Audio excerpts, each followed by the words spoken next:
New pre-built decks are coming out on July 30th, each with its own new animated alternate art legendary.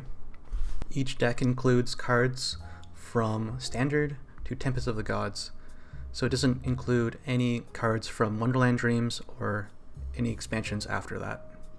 In this video, I'll be covering the Sword deck, Lightning Speed, and I'll be evaluating the deck's value for new players, casual players, and intermediate players, and just my opinions on the alternate art. I'll be skipping bronze cards to save time. For new players, most of these bronze cards are good to use, they're decent, and for intermediate players, you should have better cards or already have the bronze staples you need. Starting off with silvers, you get 2 copies of Juno Levin Vanguard. This card was introduced in Rise of Bahamut to combat the power of going second in the game. In Darkness Evolved, going second had an advantage. So we started introducing cards you can play in turn 4 that will kind of ease the advantage the second player has. This card still serves that purpose of when you're going first, you can remove something without an evolve. Or if you're going second, you can also do the same thing and save an evolve. It also has the added benefit of being able to play it for its enhanced cost of 6, which gives it a strong death rattle. I mean last word. That helps pressure the board and makes them a little bit more difficult to remove. Overall, a very strong silver card you'll see in a lot of mid-range sword strategies, and even control decks. Next we have Luminous Mage, 2 copies.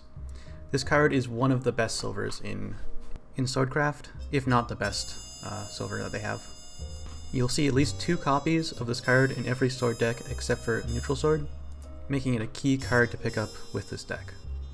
The deck comes with 2 copies of Monica, Cloud Hall Admiral, a very strong 5-drop for budget decks.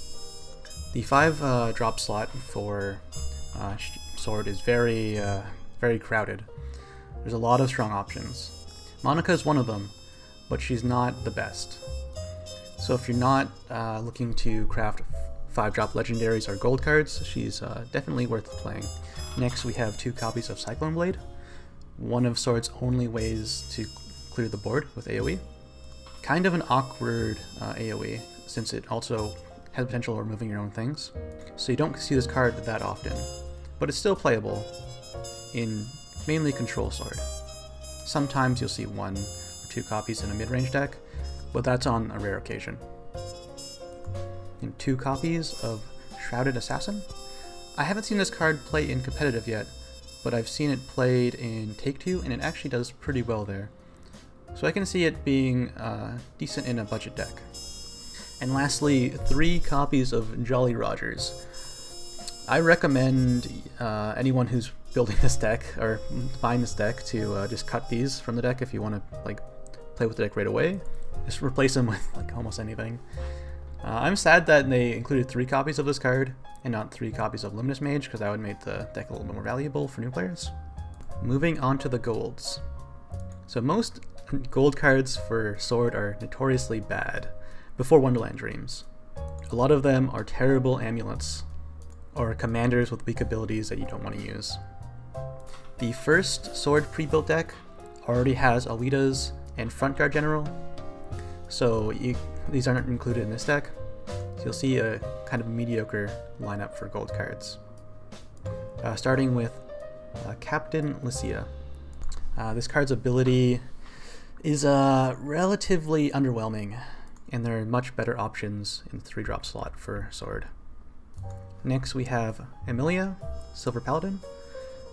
She's a decent gold for commander-based strategies, and can help stall against aggressive decks.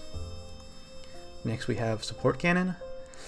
I also recommend you immediately take this card out of your deck if you want to play with the deck as is. Replace it with almost anything that's not a terrible amulet like this one. Support Cannon can see play in a deck that focuses around it. Still, those decks are not competitive and do very poorly. So it's another miss with this gold card. Next we have the best gold card from this deck, Fangblade Slayer. Very strong card with Rush. Can remove something really big, do damage to your opponent. Everything that you want in this, like a powerful 8-drop. Definitely one of the reasons why you'd want to pick up this deck. And last gold we have is Captain Walfrid. Another card that's decent for a commander-based strategy. His cost is a little bit hefty for most like mid-range sword decks, and he requires you to already have a board in play, which is a little difficult sometimes. Not the worst gold you can get, but definitely not the best. And lastly, we have the Legendaries, starting with Gawain, another card that is focused around commanders. Currently, we don't have a very strong commander deck.